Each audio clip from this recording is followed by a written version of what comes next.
Expliquez-nous, Nicolas, un vaisseau spatial s'est volontairement écrasé cette nuit sur un astéroïde pour essayer de dévier sa trajectoire. C'est une première dans l'histoire de la conquête spatiale. Ouais, et ça s'est passé à 1h14 cette nuit et à 11 millions de kilomètres de la Terre. Là-haut se trouve un petit astéroïde qui est grand comme à peu près 3 fois l'Arc de Triomphe et qui s'appelle Dimorphos. Il tourne autour d'un autre astéroïde qui est lui beaucoup plus grand et qui lui-même tourne autour du Soleil. En novembre dernier, la NASA, l'agence spatiale américaine, a fait décoller de Californie un petit vaisseau donc qui s'appelle DART, ce qui veut dire fléchette en anglais. Et cette fléchette, qui pèse 500 kilos, qui est grande à peu près comme une voiture, avait rendez-vous cette nuit avec Dimorphos pour s'écraser dessus, pour heurter le gros caillou à la vitesse de 22 000 km/h. Et c'est exactement ce qui s'est passé. Et l'événement a pu être vécu en direct sur le site de la NASA. Oui, donc on avait une caméra. Grâce à cette caméra sur le vaisseau, elle a envoyé une image toutes les secondes. On a donc vu d'abord un petit point brillant au loin, puis ce point a grossi jusqu'à occuper toute l'image. Et les dernières images étaient incroyablement nettes. On y voyait très bien la surface de ce gros caillou. Et puis,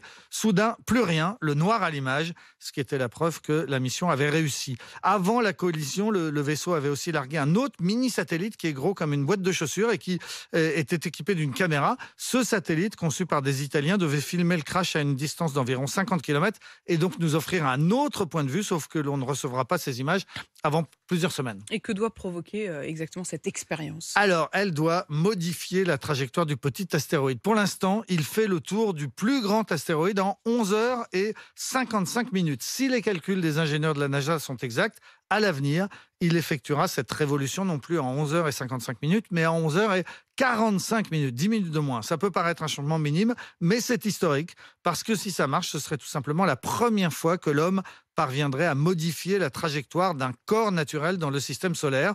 On ne saura pas tout de suite si l'expérience a réussi, parce qu'il est possible que le choc de cette nuit mette des mois avant de commencer à produire ses effets. En 2024, l'Europe enverra une nouvelle mission spatiale qui ira voir de près ce qui s'est passé exactement et qui nous donnera des résultats en 2027. Est-ce qu'il existe un risque qu'un jour cet astéroïde arrive sur la Terre? Alors pas du tout, absolument aucun risque, c'est uniquement une expérience qui est menée, parce que si un jour un astéroïde devait être plus menaçant, eh bien grâce à ce qui s'est passé cette nuit, on pourrait savoir quelle est la force nécessaire pour faire bouger cette trajectoire. Il y a environ 27 000 astéroïdes qui circulent autour de nous. On estime que dans les 300 ans qui viennent, les risques de collision d'un astéroïde avec la Terre sont de 0,05%. C'est peu, mais c'est pas un risque nul, d'où l'intérêt de s'y préparer. Le crash de cette nuit est considéré comme la toute première expérience de ce que l'on pourrait appeler la défense planétaire, l'idée d'être capable de détruire ou d'éloigner un astre qui nous menacerait. Absolument passionnant, j'adore.